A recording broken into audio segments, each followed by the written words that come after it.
It is a truth universally acknowledged that a single man in possession of a good fortune must be in want of a wife.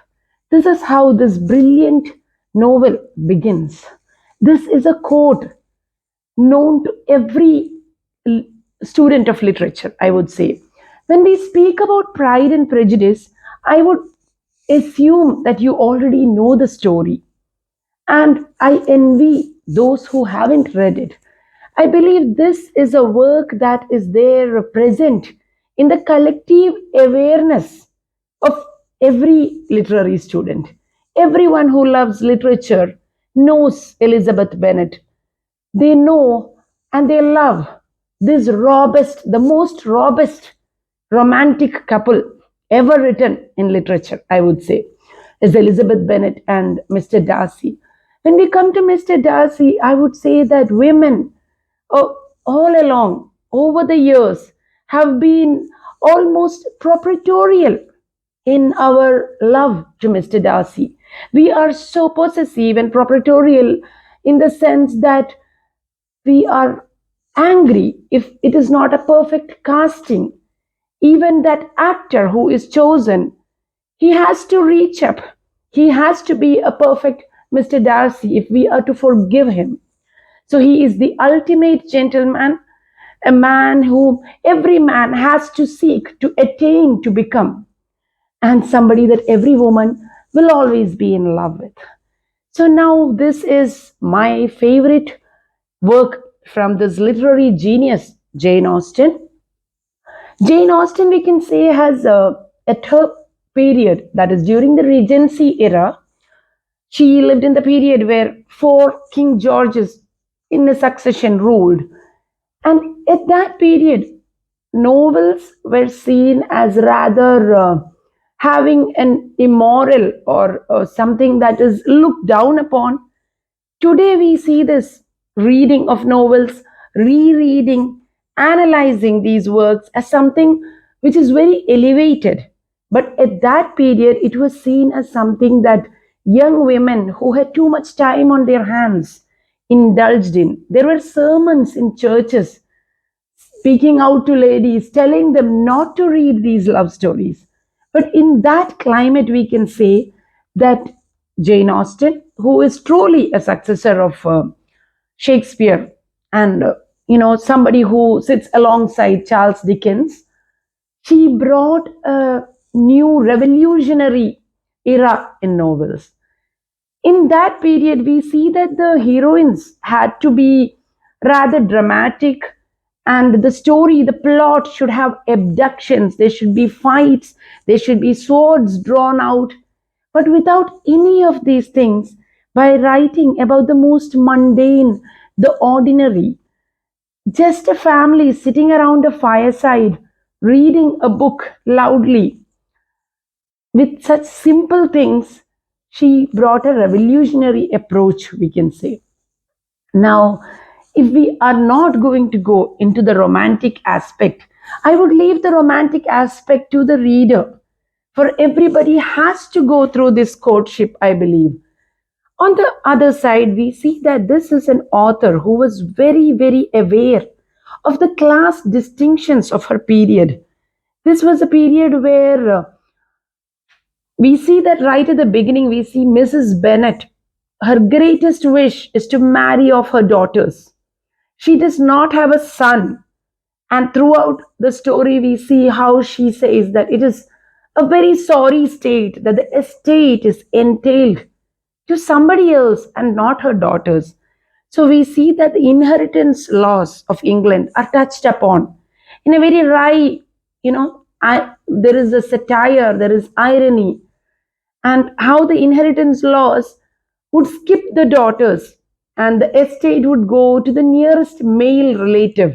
And here we see the importance, the pressure upon the women of the period to have a legal heir, a son, and if possible, a spare, so that the estate remains in the family.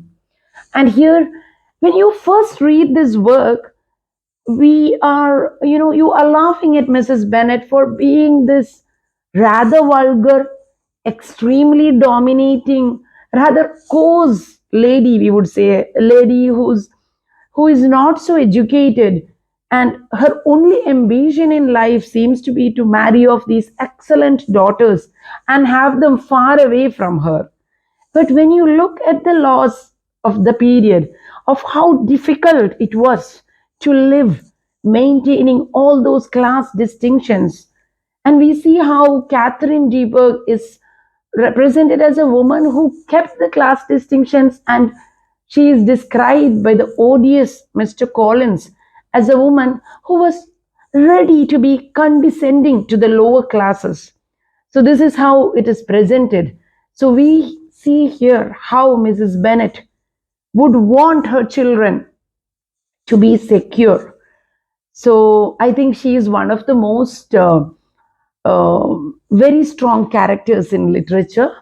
And this very statement, who says this statement? This is something you would wonder when you read this work. I think in the movies, they would have either Elizabeth Bennet say this statement out loud in a very wry manner, that a single man in possession of good fortune is in need of a wife. Otherwise, it is Mrs. Bennet, or as Jane Austen would make you think, it is a statement made by every Mrs. Bennet who is living in England at that time. This is a caricature of every family. Here we see the aristocracy. There is the king, the queen, the royals on the top. There is the marquis, the earl, the duke, the the second layer of society. Then comes the gentry, and here we see that there too there are levels, vast acres of land, and on the other hand we have those who have small estates, and again coming down we have the bankers, the tradesmen, the military, and so on. And these classes should not cross, and yet we see Jane Austen's very robust heroines being able to hold their own because of their education, because of their sense. And we see that the author too is a lady who actually lived on a lower means than her own heroine, Elizabeth Bennet. So this is a story that I would say you have definitely got to have on your list. This is a book that has given me so much exhilaration, excitement, and so many rereadings later today. I still see it as a book of healing. It gives me so much healing to see this literary genius at her finest, with so much of insight into the psychology of of every human being. Something very special, I would say, in Jane Austen's work is that in each statement, we see that it is not just the author speaking to us, it is not just the author telling us how each character is thinking, but rather she is able. On one hand, we have the epistolary novel where it is the first person saying, I feel such and such, or there is the third person narrative. But here she has been able to bring it all together. That there are moments when Jane Austen speaks, there are moments when Elizabeth Bennet speaks. So, this is an amazing novel and it has to be on your list.